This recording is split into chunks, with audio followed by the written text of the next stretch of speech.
Oi, oi, gente, nós estamos aqui para mais um podcast. Bom dia, boa tarde, boa noite para você que está nos assistindo, seja independente do horário aí. E hoje nós estamos aqui com a missionária Vera para contar um pouquinho da história dela, para contar para a gente como que é ser um missionário. E a gente quer ouvir de você, Vera. Como que é a sua história, como que foi a sua trajetória? A gente espera que você compartilhe com a gente a sua história um pouquinho. Boa tarde, João. Boa tarde, Gi. Boa tarde, pessoal que está assistindo aí pelas redes. Primeiro, quero parabenizar os meninos, né, pela iniciativa. A gente vê muita coisa sendo colocada na internet, a gente vê muitos jovens postando coisas boas, mas também muita futilidade. E vocês escolheram aqui estar falando sobre aquilo que vocês creem, aquilo que vocês vivem, aquilo que vocês acreditam, né, dentro da jornada cristã de vocês, e escolheram a melhor parte, né, falar da fé de vocês, das pessoas que vocês têm procurado colocar aqui para dar entrevista, são pessoas que comungam da mesma fé, daquilo que vocês acreditam, e olhando para isso, a gente acredita nessa geração, porque a gente está vendo vocês fazendo a diferença. Como você já apresentou, eu sou a Vera, me chamo de missionária Vera, mas pode me chamar de Vera. Eu tenho uma caminhada de vida cristã já de 40 anos, eu me converti aos 13 anos, venho de uma família grande, tenho 11 irmãos, e na época, quando eu me converti, a minha mãe foi para a igreja e a minha irmã mais velha também foi para a igreja. E nesse tempo, todos os filhos foram com a minha mãe, na época não foi meu pai e um outro irmão. E quando eu fui para a igreja, eu tinha pouca idade, tinha 13 anos, mas eu encontrei Cristo nessa idade. E foi assim algo transformador. Eu entendi o que Cristo representou para mim, eu entendi o que Cristo era na minha vida a partir daquele momento. E assim, foi algo um amor tão grande que eu passei a caminhar, viver e respirar isso. E durante esses 40 anos de caminhada cristã, eu não sei viver de uma outra forma que não seja olhando para Cristo, tentando buscar os seus princípios, errando, mas buscando viver uma vida com Deus. E assim, foram 40 anos que eu tive muitas experiências com Deus, e nesses 40 anos cada ano que passou, meu amor por Cristo aumentou. E eu sei que hoje, ser jovem na época de hoje é difícil, mas em todas as épocas foi difícil, né? Então, assim, a minha história diz para o jovem que é possível você caminhar com Cristo. É possível você vencer o desafio. Claro que hoje é muito mais complicado, mas o mesmo Deus que me guiou na época que eu me converti é o mesmo que vai guiar qualquer jovem que conhecia Cristo. Então, assim, eu me converti com 13 anos e desde o meu começo da minha vida cristã, eu já me interessei em estudar a palavra, buscar a palavra. Fazia pouco tempo que estava na igreja, já comecei a fazer um cursinho teológico, e aquilo foi me movendo, porque eu queria crescer naquilo que eu estava acreditando. E essa busca é que nos vai dando a maturidade, né? Porque se você sentar e estagnar, você vai se tornar um bebê na fé com 40 anos de vida cristã dentro de uma igreja. Mas eu desejei buscar, eu fui buscar cursos teológicos, depois eu fui para um seminário com 23 anos, fiquei 4 anos lá dentro estudando a palavra. Foi um tempo precioso na minha vida, foi um tempo onde eu passei por várias transformações, muitos desafios, porque estar dentro do seminário em regime internato é um desafio. E foram assim, tive experiências grandiosas com Deus e estou firme com o Senhor aqui 40 anos após, com o mesmo amor, e até que Ele volte ou até que eu vá ao encontro dele. Nossa, amém. Que testemunho forte, né? 13 anos, era uma adolescente, né? Uma pré-adolescente. Nossa, uma bênção mesmo. Glória a Deus por você ter aceitado nosso convite. Nós estamos muito felizes, muito honrados que agradeço de ter você aqui. E eu gostaria de te perguntar, gostaria de saber, né, a diferença entre um evangelista e um missionário. Porque parece ser a mesma coisa, parece ser o mesmo chamado, mas a gente sabe que é diferente, mas muitas vezes a gente não sabe qual é a diferença. E também, qualquer um pode ser um missionário, né? Tipo, qualquer pessoa pode ser um jovem, um adulto, todos os cristãos são missionários. Como que é isso? Boa pergunta.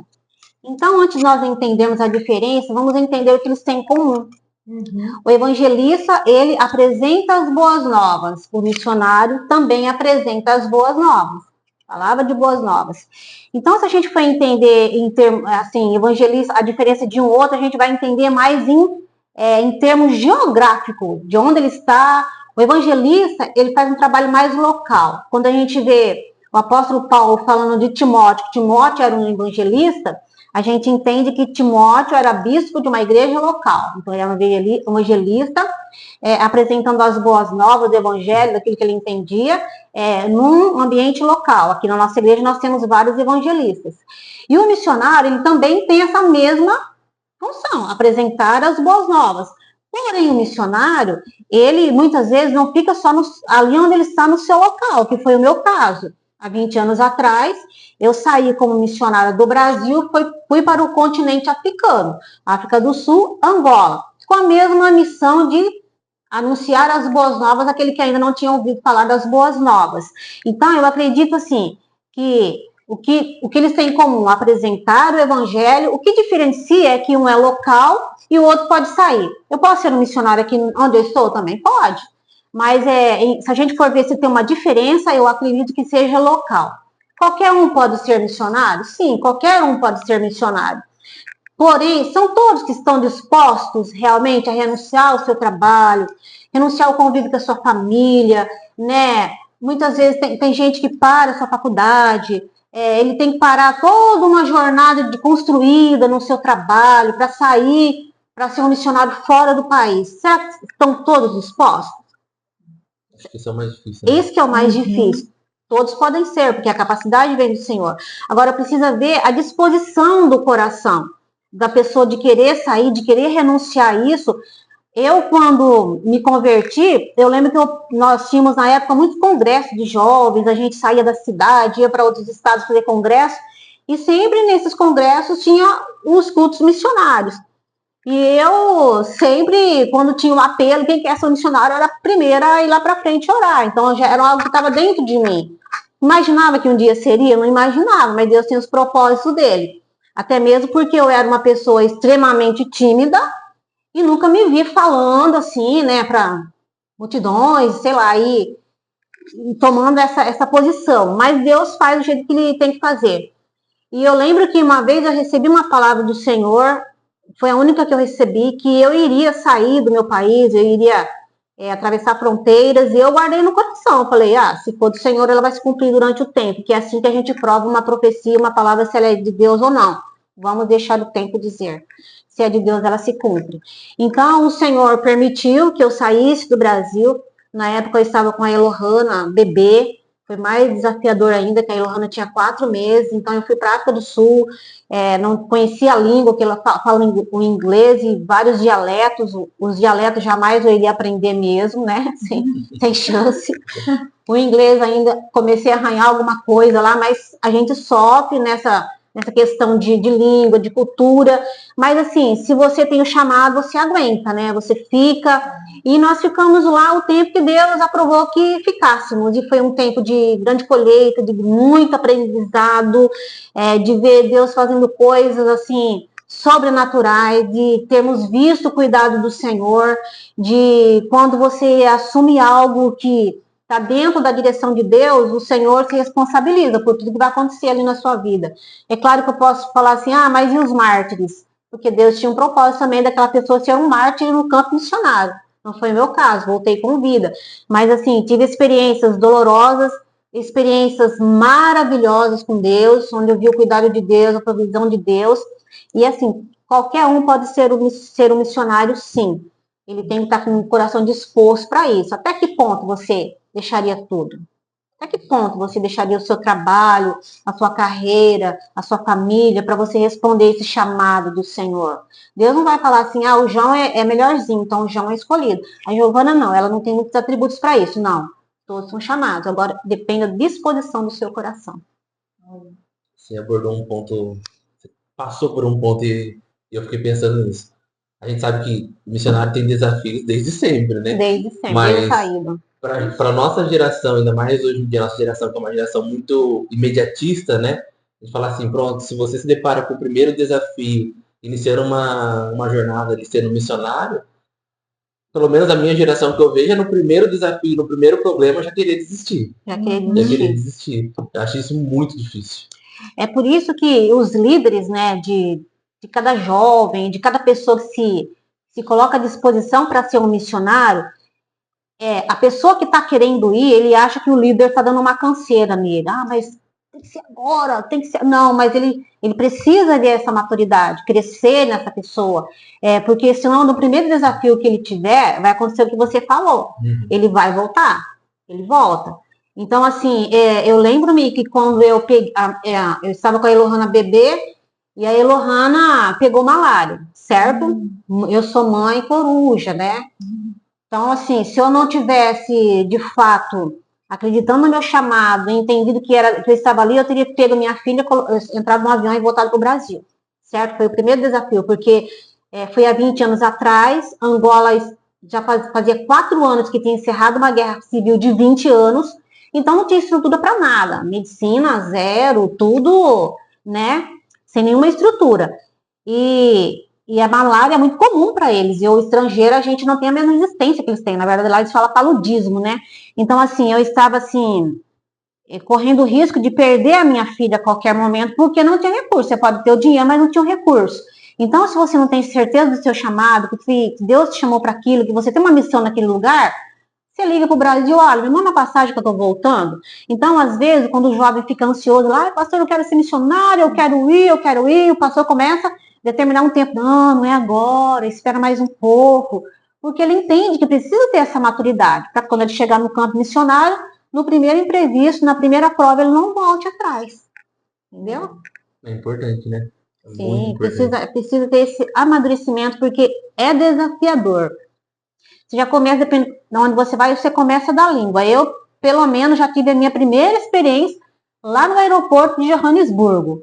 Não falo inglês, né? O inglês de sobrevivência. E qual malo desaparece no aeroporto sem ter um intérprete lá para me ajudar? A da missionária Vera.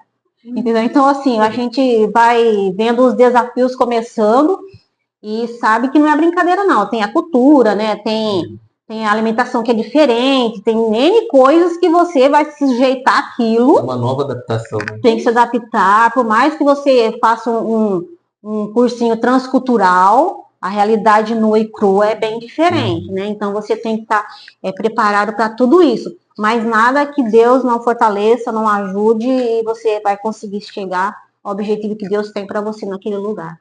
Amém. E Vera, você foi para a África. A gente sabe que na África a gente tem bastante feitiçaria, né? E isso é bem forte lá. Você teve bastante contato? Teve alguma em específico? Na verdade, tem muita feitiçaria. A gente não pode nem colocar como religião, né? Tem muita feitiçaria, assim, principalmente na África do Sul também vi muitos casos, mas mais em Angola. Assim, é uma realidade muito diferente da nossa. A gente sabe que aqui no Brasil também tem, mas lá é muito comum, porque todas as pessoas que vêm para a igreja, ela tem um feiticeiro na família. Então, assim, e a gente vai percebendo isso, conforme você vai tendo contato com as pessoas. Lá na igreja onde nós trabalhávamos, ficava em Angola, no Konza Sul, província Konza Sul, uma cidade chamada Sumbi. Então, a nossa igreja lá, ela não tinha os muros, né? Essa igreja não tinha os muros. Então, sempre ficava um jovem cuidando da igreja ali, a igreja não tinha muros, então ele ficava ali à noite, passando em volta, vigiando, cuidando do local. E a gente começou a acordar de manhã e ver que algumas pessoas estavam dormindo dentro da igreja, lá no templo, em algumas esteiras, assim. E eu comecei a achar estranho aquilo lá, né? Porque para nós não é comum isso aí, né? Cada um vai dormir na sua casa, na sua caminha. E aí eu procurei esse jovem, o Diogo. Se o Diogo assistir esse podcast, né, Diogo? Um abraço. Foi um parceirão nosso lá. Eu perguntei para ele por que estava acontecendo aquilo. Ele falou assim, olha, sabe o que acontece, Vera? É que essas pessoas que começam a vir para a igreja, elas têm muitos feiticeiros nas suas famílias e elas não estão conseguindo dormir no seu ambiente, na sua casa, porque elas apanham à noite de coisas invisíveis, de forças invisíveis que elas não estão vendo. E E era, assim, muito real, não é uma história que alguém está contando. Então, elas não conseguiam dormir nas casas, elas sentiam alguém batendo, elas eram esmurradas. Então, o que elas faziam? Ela pegava as esteiras e ia dormir dentro da igreja, porque elas falavam que lá dentro elas não apanhavam. Só que o poder não está no local, né? Não é a igreja que protege. Mas é porque eles ainda não tinham aprendido, por ser novos convertidos, a lidar com essa situação. Porque sabe que a gente sabe que o poder está em nós somos a igreja. Mas lá elas se sentiam bem e conseguiam dormir. Então a gente, depois a gente conversando, entendendo a cultura, quando alguém sai da família, que a família toda é feiticeira, então toda aquela família vai começar a fazer os seus feitiços contra aquela pessoa para que ela possa desistir da fé. Então, assim, ser um cristão nesses países é muito mais difícil que aqui. E a gente viu como a gente chegou no país, o país ainda estava todo minado das bombas, das guerras mesmo. Você poderia pisar num local lá que tinha uma bomba escondida ali, certo? Então, os feiticeiros também, eles faziam minas espirituais ali. Quando eu cheguei em Angola, a gente ficou sabendo, tinha acabado de acontecer a morte de uma adolescente de 17 anos. Ela pisou numa mina espiritual. Eu já ouvi falar dessas minas. E como que funciona essas minas?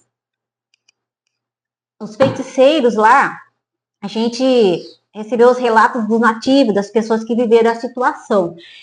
Eles vão para essas casas que foi feito, né, o feitiço, eles dançam à noite, dizem que dançam nus, e fazem ali na porta daquela casa aquela mina espiritual. Ninguém acorda ali naquela noite. Os cachorros dormem, ninguém acorda durante aquele ritual. E aquela mina é preparada. A primeira pessoa que acorda de manhã e pisa naquela mina espiritual, que não tem nada de artifício ali, é uma mina espiritual, a perna começa a apodrecer e ela morre daquilo ali. Então, assim, coisa que a gente não consegue ver aqui no Brasil, né? Acontece, mas a gente não vê, assim, muito comumente. E lá em Angola, onde a gente morou, tinha muito... os líderes de bairros lá em Angola, eles são chamados sobas. E todo soba é um feiticeiro. Então, quando a gente chegou lá, por incrível que pareça, a gente recebeu na nossa porta 7 cobras. Por 7 noites seguidas. Então, eles começaram a falar pra gente que eles não aceitavam a presença de missionários, então eles queriam repelir, mandar embora. Com isso, mas Deus é o nosso amparo, a nossa fortaleza, Ele é aquele que vai combatendo, e a gente se livrou de tudo isso, de toda a feitiçaria. E assim, tem muitas histórias de sincretismo religioso dentro de algumas igrejas também. E eu lembro de uma senhora que era membro da nossa igreja, porque a gente sabe que lá em Angola a poligamia é normal, o homem ter várias mulheres, né? Então as mulheres vão para a igreja, ela é a 8ª, 10ª esposa, e tinha uma senhora que ela tinha uma história muito interessante e forte também. Ela enterrou 10 filhos. Porque essas mulheres, um homem tem 10 mulheres, mas elas não são amigas, elas são rivais uma da outra o tempo todo. Então, uma manda feitiço na outra para matar o bebê no ventre, para matar o filho. Então, essa senhora, ela tinha sepultado 10 filhos, ela tinha 2 filhos que estavam com ela, que foi do tempo que ela veio para Cristo, e Cristo quebrou o poder das trevas sobre ela. Então, assim, a gente conseguia ver Deus fazendo coisas maravilhosas. Eu lembro que nós começamos a fazer culto numa escola petrolífera, que tinha 250 jovens estudando nessa escola. E assim, eles eram das diversas, acho que são 15 ou 16 províncias em Angola. Então, eles eram de diversas províncias. Ia terminar o curso e ia voltar para suas províncias. Olha que local maravilhoso para você falar de Cristo, e eles saíam espalhando o evangelho, né? E eu me lembro que numa noite, numa pregação simples que a gente teve nesse colégio, 50 jovens levantaram a mão aceitando Jesus. Então, a gente tem desafios. A minha filha pegou 3 malárias lá em Angola, em Lohana, eu quase perdi minha filha, mas a gente também viu Deus provendo, sabe? Viu Deus cuidando, viu Deus libertando, viu Deus convertendo os corações, assim, milagres acontecendo, e o amor do povo angolano também pelos missionários, principalmente pelos brasileiros. Eles são apaixonados pelos brasileiros, entendeu? E assim, foi um tempo de grande experiência com Deus, e o que a gente fez está feito, né? Sim. As pessoas que nós demos para Cristo, tenho certeza que elas também ganharam outras pessoas. E foi um tempo abençoador, e aquele que tem o chamado, responda ao chamado do Senhor, que Deus, ele vai providenciar os meios e o cuidado para você permanecer lá no campo. Nossa, que bênção, né? E você comentou, né, dessas experiências, a gente quase não vê mais no Difícil, no né? meio Pra cristão, gente, sabe? Isso é muito triste, na verdade, é uma realidade muito triste, porque a gente vê milagres feitos, né, sobrenaturais, feitos por outras religiões, feitos por outros povos que não são cristãos, e isso tem se acabado no nosso meio cristão. A gente não vê mais milagres realizados por missionários, realizados por evangelistas, por cristãos. A gente vê muitos sinais feitos por essas pessoas, e isso me incomoda muito, sabe? Eu queria saber o que a gente tem feito de errado, onde a gente está falhando para isso se acabar no meio cristão. Uma boa pergunta, eu acredito que todo cristão já fez essa pergunta. Por que nós não estamos mais vendo sinais e maravilhas como nós vimos no deserto, na igreja primitiva? É uma boa pergunta, né? Um tema bem bacana de se dizer. A primeira coisa que a gente tem que pensar, eu como Vera penso assim, eu acredito que a maioria dos cristãos pensa. Eu preciso ter fé para receber um milagre, certo? Preciso ter fé para receber um milagre, certo? Porém, Deus não depende da minha fé para realizar o milagre, certo? Então, se a gente for pensar assim, se a gente perguntar para cristão, para qualquer cristão, por que você acha que não tem mais milagres acontecendo nos dias atuais? A maioria dos cristãos vai responder assim, porque não tem mais fé, que as pessoas não estão buscando mais Deus. Só que se a gente for olhar para o passado, onde foi que nós vimos maior manifestação do poder de Deus? Foi no deserto. Sim. Aquele povo estava em obediência? Não. Aquele povo estava crendo na provisão de Deus? Não, não estava. Então, não é porque nós esfriamos na fé. Então, essa não é a resposta. Porque quando Deus tirou o povo do Egito, por intermédio de Moisés, o que o povo mostrou no deserto? Deus não será suficiente para cuidar de nós. Nós não estamos crendo na provisão de Deus. Ele não é suficiente. Então, não havia crença ali. Eles não estavam acreditando que Deus poderia cuidar deles. A maior prova disso é que eles queriam voltar para o Egito. Então, se dependesse da fé daquelas pessoas, né, não haveria milagres nenhum. Só que onde foi que nós vimos a maior manifestação do poder de Deus? No deserto. Você já viu o mar se abrindo em outra história? Não. Então a gente viu um período onde Deus manifestou o poder, depois a gente viu de novo um novo período onde foi manifestado o poder de Deus por intermédio de alguns profetas. Aí depois a gente vê mais uma manifestação do poder de Deus por intermédio da igreja primitiva. Então eu entendo assim, Deus é soberano. Se ele quiser manifestar milagres nessa época e parar nessa, soberano. Se ele quiser dar uma continuidade dos milagres para sempre, ele é soberano. Então, eu entendo que aconteceu no deserto, aconteceu com os profetas, aconteceu na igreja primitiva, e nós não estamos vendo mais. Será que é falta de fé? Soberania de Deus. Se ele quiser que aconteça, vai acontecer. Se ele quiser um novo despertar, um novo avivamento, falar assim, não, agora vai acontecer sinais de maravilha de novo, vai acontecer. E também a gente tem que olhar para o outro lado. O que é um milagre para nós? Tem muitos milagres acontecendo no dia a dia que a gente não vê. Se você conversar com uma pessoa, você vai encontrar alguém que já teve uma cura na família. E o maior milagre que o Evangelho apresenta é a transformação do ser humano. Todo dia a gente vê pessoas entrando dentro da igreja com uma condição indigna, não tem mais prestígio na família, à margem da sociedade. Aí ela vem, se converte, aí o maior milagre de transformação acontece. Essas pessoas voltam à dignidade, as suas famílias são salvas, elas voltam para o seio da sua família, elas saem de uma rua, elas saem do meio da Cacolândia. E você quer um milagre maior que esse? Então, a gente está enxergando os milagres acontecendo, sim. Né, a transformação de caráter, mudança de vida, as pessoas voltando à sociedade, sendo reabilitadas, famílias sendo estruturadas, milagres estão acontecendo todos os dias. Talvez o que a gente está querendo ver é as pessoas levantando as suas cadeiras de roda, né, tirando seus aparelhos de surdez, ouvindo novamente, mas tem milagre acontecendo todo dia. E se Deus quiser falar assim, vou dar um avivamento e vai voltar tudo de novo, ele é soberano. Se ele falar que não, também ele é soberano. Mas em todas as épocas a gente viu milagre acontecendo e os milagres, eles não cessaram. Tem gente que crê que os milagres cessaram naquela época. Eu não creio que os milagres cessaram naquela época. Os milagres estão acontecendo todos os dias. Jesus mesmo falou que a gente faria milagres como ele ou até mais, assim, melhores, assim, questão de milagres, sabe?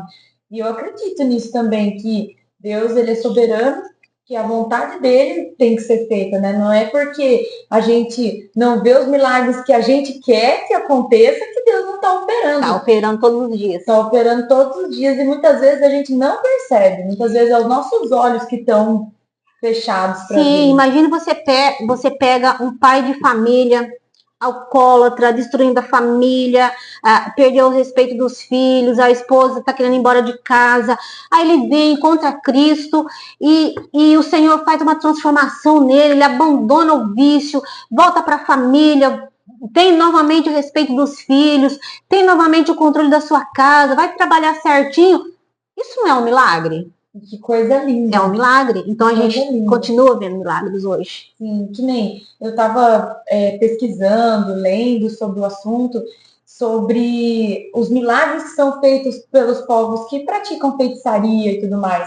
Esses sinais, eles acontecem tudo por meio dos rituais, mas sempre tem um preço. Sempre tem um preço muito alto, sabe? Quando eles praticam uma feitiçaria, às vezes contra uma pessoa, às vezes contra algo, fazendo algo, um trabalho para alguém, sempre tem um preço muito alto para essa pessoa que fez esse ritual, que fez essa feitiçaria. Às vezes essa pessoa perde alguém da família, ou às vezes a carreira da pessoa afunda, sabe assim? Eu já conversei até com pessoas que saíram dessa vida, sabe, que eram da macumba, da feitiçaria, e que saíram dessa vida e falava, cara, é complicado porque você faz trabalho, o trabalho acontece, mas depois você paga um preço que é alto demais para você. E você percebe que a sua vida só vai afundando porque o preço a ser pago por esses trabalhos é muito alto. E não só nesse sentido também, Giovana. Tem a questão do outro lado de quem recebe o milagre. O milagre é só o Senhor, né? O resto é tudo ilusão. Eu conheci uma senhora, quando eu ainda trabalhava no Mato Grosso, a gente estava como missionário naquele campo também, e ela era uma senhora que ela recebia um espírito de um médico, certo? E ela recebia pessoa de alta patente lá na casa dela. Tipo, a pessoa chegava lá com um problema na coluna, então ela incorporava um médico, mudava a voz e fazia a cirurgia. Só que eu ouvi isso dela, que naquele momento que aquela pessoa era curada, automaticamente ela recebia naquele momento uma outra enfermidade. Você entendeu? Então, assim, milagres e maravilhas, eu ouvi isso dela, não foi de outras pessoas. Ela se converteu, abandonou a prática, hoje ela é uma cristã. Então, assim, não adianta se iludir. Milagres, maravilhas e o bem só vem da parte de Deus. Então, a gente tem que tomar muito cuidado com aquilo que a gente está enxergando que é milagre. Se veio de Deus, é aquilo que a gente tem que receber. Amém. Eu entendo que muitos cristãos hoje em dia colocam a expectativa no milagre imediato, né? Tipo assim, efeito miojo, por exemplo. Fez uma oração de 3 minutos ali, pronto, já está curado. Mas você tem que abrir a visão, foi como você disse, você tem que abrir a visão, você tem que entender que se a pessoa está ali num leito de hospital e passou um tempo de oração, intercessão de cristãos, ela foi curada, foi porque Deus agiu através da vida do médico, através da vida de quem está cuidando dela. Ele tem que entender dessa forma também. Mas hoje em dia a gente volta naquilo. É uma geração imediatista. Então você acha que, orou, já tem que receber o milagre na hora. E outro, nem tudo que você pede vai acontecer. Eu posso buscar o milagre de uma cura no meu corpo e também posso morrer daquela enfermidade e Deus vai continuar sendo Deus. Você entende? Então, assim, se Deus quiser fazer, ele é Deus. Se ele não quiser fazer, ele é Deus. Mas a gente tem que entender que os milagres estão em todas as partes acontecendo aí. Sim, todo mundo. Só o fato de a gente estar aqui vivo já é um milagre. Sim, né? Exatamente. Verdade. A gente falou algo sobre, né, vamos supor, a gente sair da feitiçaria, a gente está numa vida sem Deus mesmo. E de fato ter um encontro com ele. Mas e aquelas pessoas que tem uma experiência com Deus, a gente vê que por um momento ali esteve firme na presença do Senhor, mas de uma certa maneira, de uma hora para outra, a pessoa se desvia e começa a seguir outra religião que ela sabe que é totalmente errada, sabe? Como que é a cabeça de uma pessoa que experimentou a palavra do Senhor, mas em outro momento recorre à feitiçaria, a outras religiões, se assim a gente pode dizer, E né? a Bíblia deixa claro que não tem comunhão entre luz e trevas. Então não tem como, Deus abençoar a minha ida para essa religião. Não existe isso. Como que fica? E pessoas que fazem um mix, né?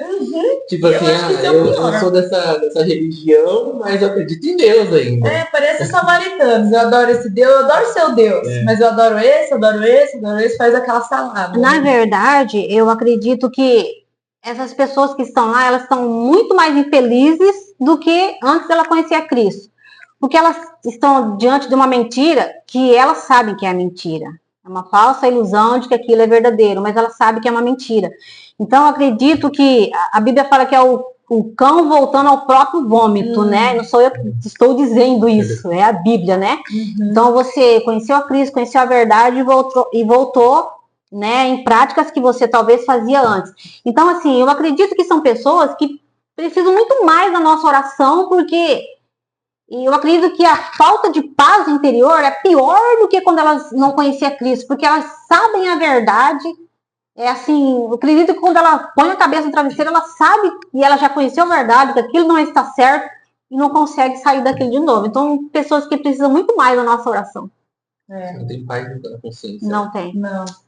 E o pior, eu acho também, é quando a pessoa ela não precisa sair do cristianismo e adentrar numa outra religião. Ela está dentro do cristianismo e ela profana o cristianismo. Ela pensa que aquilo é evangelho, sendo que não é. E quem conhece realmente o evangelho sabe distinguir o que é a palavra, o que é o evangelho, o que Jesus nos deu para pregar. Sabe? E principalmente hoje em dia a gente vê, sabe, tantos pregadores, tantas pessoas profanando o nome de Deus, sabe, profanando o cristianismo, sabe?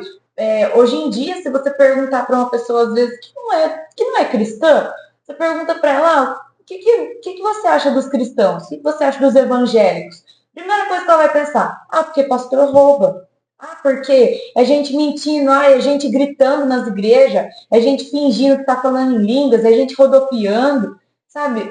A gente acredita no mover do Espírito Santo, mas tem sido banalizado esse mover, tem sido banalizada a presença de Deus. As pessoas têm perdido o zelo, sabe? Não precisa você mudar de religião para você perder a presença de Deus. Tem muita gente que está perdendo dentro da casa do Pai. Sabe a palavra do filho pródigo? Um filho saiu de casa, mas o outro, ele estava perdido dentro da casa do pai.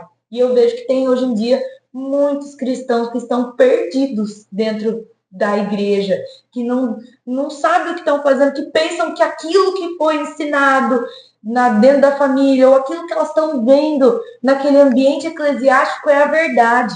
Mas elas estão se afundando numa mentira, muitas delas sabem que é mentira e continuam propagando isso. E abrindo novas igrejas, né? E abrindo novas igrejas. A questão é a seguinte, tem muito emocionalismo, né? Você tem que entender o que é a manifestação do poder de Deus e o que é emocionalismo, né? Os meninos na fé, eles vão viver o emocionalismo. Inclusive, se você não estudar a palavra do Senhor, você vai ser levado por qualquer vento de doutrina.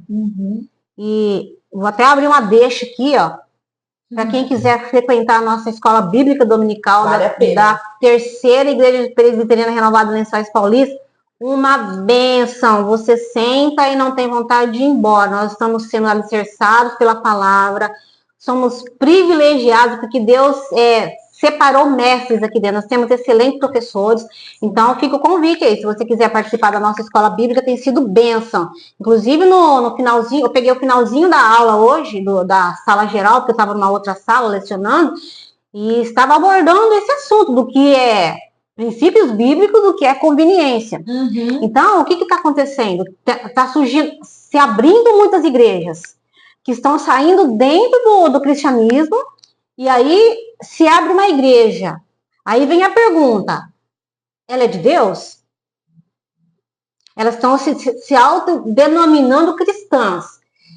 Aquilo que não era aceito, então aquele grupo ele não está sendo mais incluso lá dentro, né? As igrejas, nós somos abertos para todo tipo de pessoa que chegar. Toda pessoa é inclusa no evangelho. O evangelho veio para todos. Para o doente, para aquele que está ali carregado no seu pecado, na sua deformidade, está aberto para todos. Mas aí, eu não quero, eu acho que eu estou sendo excluída porque eu quero continuar a viver do jeito que eu vivia. Então, o que eu faço? Eu vou abrir uma igreja, certo? Então, eu vou trazer para a minha igreja aqueles chamados excluídos. E é uma palavra nova, uma palavra bonita, né? Só que toda a igreja, tanto as atuais, quanto aquelas que estão sendo abertas, quanto aquelas que vão se abrir, elas têm que passar pelo crivo de 2 Timóteo 3,16. 2 Timóteo 3,16 diz o quê? Que toda a escritura é inspirada por Deus para corrigir, repreender, ensinar. Então, assim, se eu entendo, não é só uma parte da Bíblia que é inspirada por Deus. Os cerca de 40 autores que escreveram a palavra do Senhor foram inspirados por Deus para escrever a Bíblia na sua totalidade como inspirada. Então, toda palavra de Deus é inspirada. Então, quando eu vejo uma igreja abrindo, pode ela estar com o nome bonitinho, uma aparência bonitinha, entregando flores e pompas. Se ela não passar pelo crivo da palavra de Deus, não frequente. Porque se eu passo pelo crivo da palavra de Deus, eu tenho que viver os princípios da palavra de Deus. Agora, se ela professa fé no Senhor, ela tem a palavra do Senhor, mas ela foge dos princípios da palavra de Deus, fuja delas. Pode ser a terceira igreja presbiteriana renovada dos Lençóis Paulistas. Se fugir do princípio da palavra do Senhor, fuja delas. Então, esse crivo, essa vara de medir, serve para qualquer igreja que vai abrir, não importa se é uma palavra bonitinha lá, que é modismo, eu estou trazendo aquele povo que, né, ninguém quer, né? Vamos ver o que está sendo pregado lá dentro. Passa pelos princípios da palavra de Deus. Está sendo dentro dos princípios da palavra de Deus ou não? Se não está, você está perdendo seu tempo. E não sou eu que estou dizendo isso, né? O apóstolo Paulo, quando foi falar para os Gálatas, ele fala assim, ó, se vier alguém pregando o evangelho que não seja esse que está sendo ensinado, pode ser um anjo do céu, considera anátema, ou seja, não dê valor. Então, assim, pode abrir 100 igrejas por dia no nosso Brasil aqui, ou no mundo. Se ele não estiver dentro dos princípios da palavra de Deus, que é inspirada, que é verdadeira, fuja delas. Ainda que parece com flores bonitinhas, fuja delas. Até porque vai estar perdendo a identidade da igreja, porque a igreja nasceu para quê? Para pregar a palavra de Deus.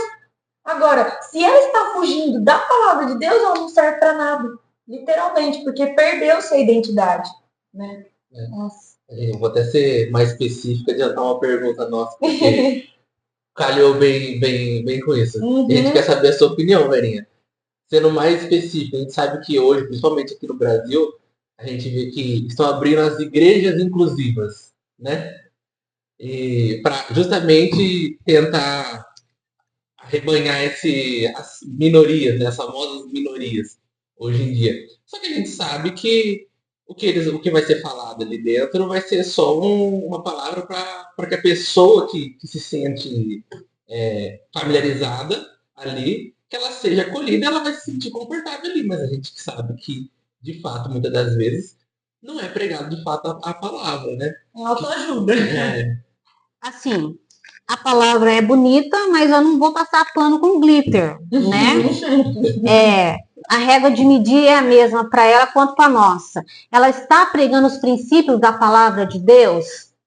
Está, permaneça. Não está? Fuja delas, porque são heréticas. Fugiu do princípio da palavra do Senhor é heresia, então você vai perder seu tempo. A questão de que a Giovana estava falando um pouquinho antes, a gente entendendo o mundanismo entrando dentro das igrejas, né? E aí eu volto para o finalzinho da aula que eu peguei na escola bíblica dominical hoje. É porque a gente está trocando os princípios da palavra do Senhor por aquilo que é conveniente. Eu sei que é o que a palavra do Senhor está dizendo é isso, mas todo mundo está fazendo isso, é conveniente eu fazer isso. Então, assim, eu vou fazer as minhas escolhas, certo? Sou livre para fazer as minhas escolhas, mas eu não sou livre para escolher as consequências das minhas escolhas. Então, assim, se eu estou com a palavra de Deus na mão, conheço a verdade, eu estou me distanciando do princípio da palavra de Deus, eu vou sofrer as consequências. E também, se eu levar outras pessoas juntamente comigo, também vou sofrer as consequências por estar induzindo as pessoas. Né? Então, assim, pode ter o nome que for, pode ser a igreja que for, com fachada de bonita, né? Se não passar pelo crivo da palavra do Senhor, os princípios da palavra do Senhor, tenha como herético. Isso só escancara, né, a necessidade do cristão se posicionar cada vez mais. Porque enquanto a gente tem missionários, cristãos levando a palavra aí afora, de verdade, pregando a palavra do Senhor, tem outros falsos profetas por aí, outras pessoas induzidas de fato pelo inimigo, para tirar pessoas da igreja, para tirar pessoas da presença, e ainda por cima colocar contra os verdadeiros cristãos. Nada contra nenhuma igreja que é aberta, desde que lá pregue os princípios da palavra de Deus, e não cria um evangelho paralelo, né? Ao que a palavra do Senhor está nos dando. E a própria palavra fala, Jesus fala, ai daqueles que afastam os pequeninos, uma coisa assim. E os pequeninos, Jesus não está falando só das crianças, Jesus está falando dos pequeninos na fé. Melhor que seja amarrado no seu pescoço uma pedra e ser jogada no fundo do mar. Sabe, isso é muito sério, que é a responsabilidade do pregador da palavra, é a responsabilidade do cristão. Assim, o nosso desejo é que essas ditas igrejas, né, que se foge dos princípios da palavra do Senhor, são heresias, e caiam na real, né, busquem a verdade e ensinam o evangelho verdadeiro. E a gente sabe que falar sobre esse assunto é até, né, polêmico. Você pode pegar uma fala sua, cortar e fazer uma... Nossa, entendeu? Sim. Só que assim, a gente não flerta com a mentira, a gente vive a verdade, né? Então, se eu estou fugindo dos princípios da palavra do Senhor, vou ser considerada herética. Pode ser até a nossa igreja aqui. Qualquer coisa que foi pregada fora do princípio da palavra do Senhor é herético. Não é porque a igreja que abriu lá tem uma palavra bonitinha, atual, que não é para fugir desse crivo, né? A palavra do Senhor, ela é inerrante, absoluta verdade. Então, se você não crê nisso, a gente nem entra em discussão já, porque aí você não é considerada cristã, né? Porque a nossa verdade absoluta é a palavra de Deus. Sim, e eu vejo assim, que essa coisa das igrejas inclusivas e tudo mais é uma forma de perseguição ocidental. Por quê? Porque é uma forma de acabar com o evangelho que Cristo nos deu e pregar um novo evangelho que a gente tem que considerar anátema, né? Que nem você comentou. E agora, a perseguição oriental, que nem a gente estava comentando, né, que muitos são mártires pelo evangelho, né? Muitas pessoas não sabem, muitos cristãos não sabem, mas ainda pessoas são perseguidas, muitos países ainda têm perseguição com o cristianismo, sabe? E a gente muitas vezes... E a gente não tem noção disso. A gente, às vezes, por viver só no nosso mundinho aqui, ocidental, a gente não tem noção. A gente acaba até esquecendo, né, de interceder, de ajudar essas pessoas que precisam, né? Você pode falar muito melhor do que nós, porque você esteve na pele deles, você esteve num lugar que tinha as suas perseguições, que tinha as suas dificuldades, e você sabe que até na internet da vida tem aqueles gráficos que todo ano, todo semestre lá, eles mudam para mostrar quais são os países que têm mais perseguição, né? E como que esses países, eles pregam a palavra? Tipo, qual que é a forma deles de pregar? Porque tem missionários que são enviados justamente para esses países, que têm uma perseguição gigantesca. E como que eles pregam a palavra? Então, hoje é conhecido há muito tempo, né? A chamada janela 10x40, além do Equador ali, que pega alguns países da África, Oriente Médio e Ásia. É onde existe a maior resistência do Evangelho, onde tem o maior número de pessoas que não foram alcançadas por Cristo ainda, e é onde está o maior nível de perseguição religiosa, né? Se a gente for olhar a estatística hoje, Tem mais de 380 milhões de cristãos sendo perseguidos no mundo hoje. Então, cada 7 tem um sendo perseguido, né? E eu lendo sobre isso, quando eu fui para a África, na parte da África que eu trabalhei, não tinha perseguição religiosa. A gente podia pregar o evangelho livremente, mas a gente sabe que no leste da África, outros lugares, não é permitido. Alguns lugares da África não é permitido. E então a gente sabe que quando essas pessoas entram nessa dificuldade de perseguição, de não ter liberdade para apresentar o evangelho, o tempo de culto dessas pessoas é bem menor que o nosso. Por quê? Porque eles vão ter que fazer cultos domésticos, né? Marca ali um culto meio escondido, meio entre código entre eles. Se é uma pessoa que se converteu e a família toda é do Islã, nem a sua família pode saber que ela é um cristão, entendeu? E elas vão ali às escondidas, correndo o risco de morrerem. Então, eu acredito que essa é a dificuldade de se alcançar mais gente mais rápido, porque tem que ser tudo às escondidas. E às vezes a gente está aqui do nosso lado e a gente fala assim, eu não vou para missões. E aí fica a sua pergunta que você acabou de colocar, como é que eu posso ajudar? Intercedendo. Mas aí, o que mais eu posso fazer? Quando a gente vai pregar o evangelho para uma pessoa, a gente não pode pensar só no âmbito espiritual. A gente tem que ver o indivíduo como um todo, certo? Então, quando essas pessoas se convertem ao cristianismo em muitos continentes ali na Ásia, no Oriente Médio, elas são destituídas de todos os benefícios que ela recebe do governo. Por exemplo, quem é do Islã, é ilegal ele sair do islamismo e vir para o cristianismo. Se isso acontecer, além de estar correndo risco de vida, ela vai perder todos os benefícios que ela tem no governo, ela vai perder o seu emprego, ela vai ser afastada da sua família, certo? Então, quando tudo isso acontece, nós já temos aí um problema social. Então, não adianta chegar para essa pessoa e falar assim para ela, você precisa receber Cristo, que Cristo vai resolver os seus problemas, mas agora ela está sem emprego, ela não tem como alimentar a sua família. Então, não adianta chegar lá só pregando o evangelho, sem eu poder socorrer essa família socialmente. Então, por que eu posso... Então, eu não posso ficar só na oração. Eu posso ajudar também financeiramente. Então, o nosso dinheiro vai chegar lá de que forma? O missionário foi lá, evangelizou, aquela pessoa aceitou Jesus, só que agora ela está numa condição social que ela não estava, porque ela não consegue mais manter a sua família, ela está passando necessidade. Aí o missionário vai ficar falando lá, não, Jesus vai resolver o seu problema. Não, eu vou ter que atender essa família agora. No seu âmbito social, na sua necessidade.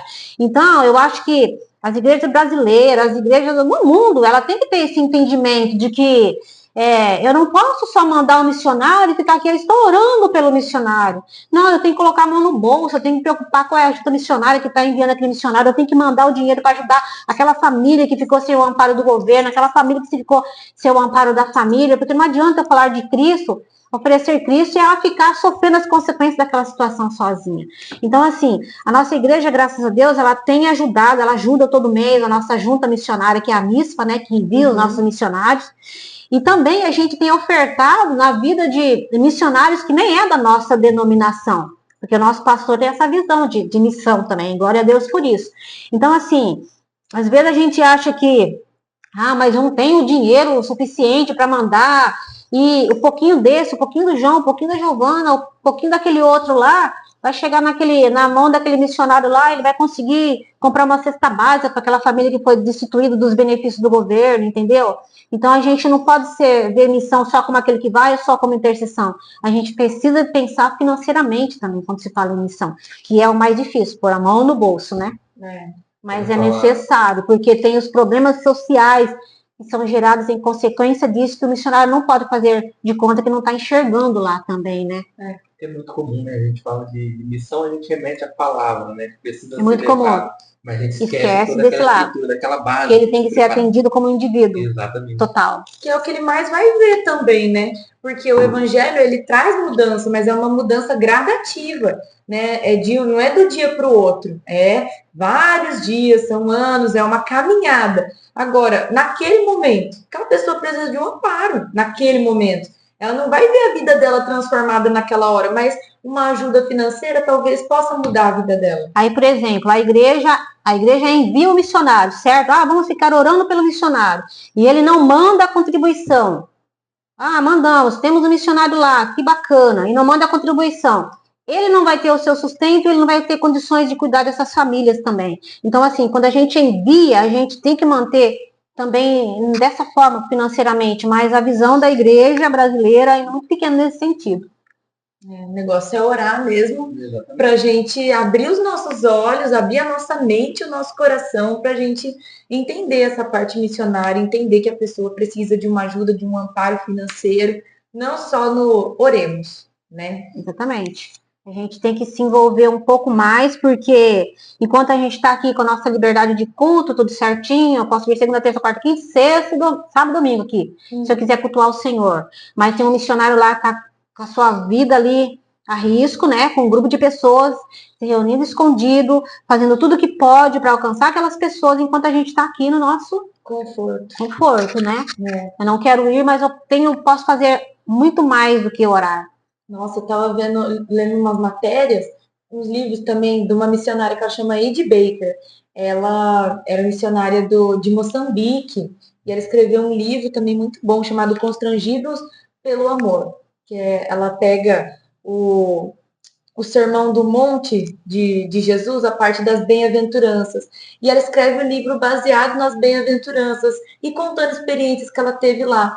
E ela contando que, não em Moçambique, mas em outros lugares, tem uma perseguição religiosa tão grande que eles tinham que fazer os cultos em catacumbas ou no meio do mato, e eles tinham que ficar orando em silêncio, tipo, orando realmente em pensamento, embaixo, assim, dentro do mato, sabe? Se escondendo mesmo, que se eles fossem pegos, eles seriam mortos. Nossa, é algo totalmente fora da nossa realidade. A perseguição extrema, né?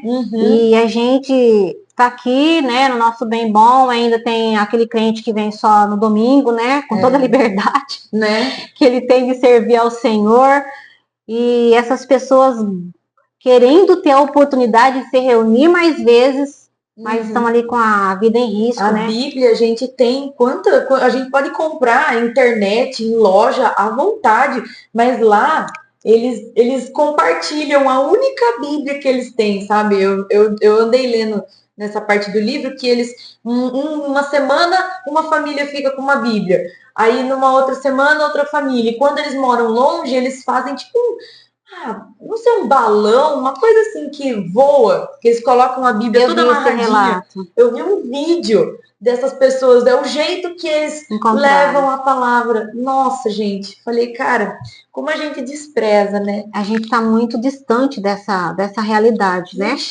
E a gente, na verdade, a gente precisa acordar nesse sentido aí e para ir adiante, né? Esse cinturão de resistência, que essa janela 10 para 40 tem muitos povos não alcançados ali. E se a gente ficar com essa visão pequena que a gente tem aqui no nosso mundinho redondo aqui, vamos só interceder, para. A gente não pode ficar cômodo, né? Não pode. E o que a gente está fazendo aqui agora tem que ser uma ferramenta para alcançar, né? A gente discutiu aqui, é bastante necessário e não é discutido. Então a gente espera realmente que isso aqui chegue, né? Cada vez a mais pessoas para que a gente possa se movimentar. Exatamente. É verdade. Vera, muito obrigada. A conclusão desse podcast foi maravilhoso ouvir de você, ouvir as suas experiências, sabe? Diferenciar um missionário de um evangelista, entender que a gente tem que ter um coração disposto a fazer a obra de Deus, né? Falar que a igreja ela precisa estar dentro dos padrões bíblicos para funcionar da maneira que Deus deseja. Essa parte de contribuir de verdade, de coração. Nossa, uma bênção mesmo. Falar das partes de feitiçaria também, que Deus ele é soberano, a obra é dele, ele faz da forma dele, e que nós só precisamos estar dispostos, ter um coração disposto. Muito obrigada, viu, por ter aceitado, por ter estado aqui com a gente, ter conversado. Foi precioso esse momento pra gente. A gente quer te dar um mimo. Obrigada, né? Imagina! Espero que você tenha gostado, viu? Muito obrigada. Gente, obrigada a você que assistiu até aqui. Que Deus abençoe sua vida e que você não perca os próximos episódios. Isso aí.